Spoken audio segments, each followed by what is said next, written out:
ก็เลยกัดเย็นเมื่อนา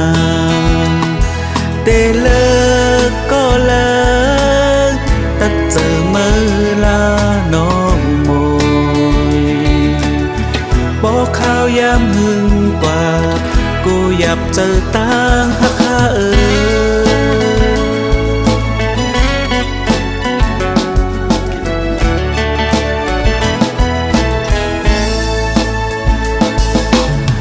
เต็บตัดต่อเธอ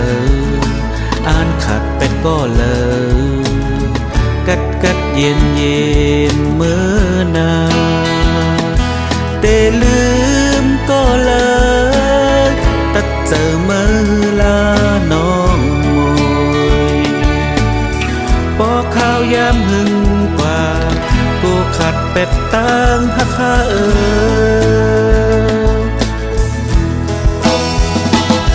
สังว่ามาอันแทบตัดปีเตขามเวตานตอนตาน้องเลยเสือเจอ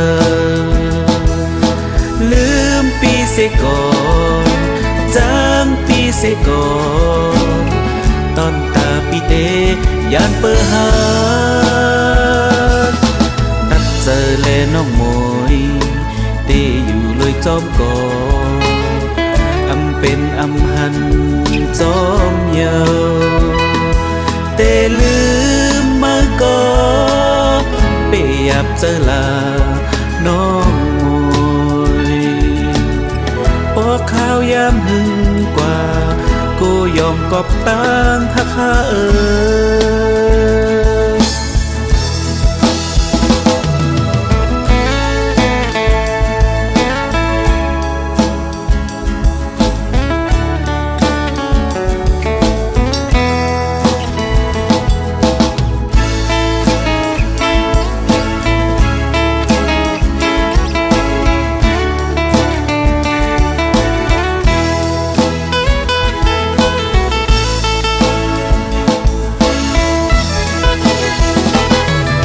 ว่ามาอ่ำแทบตัดปีเต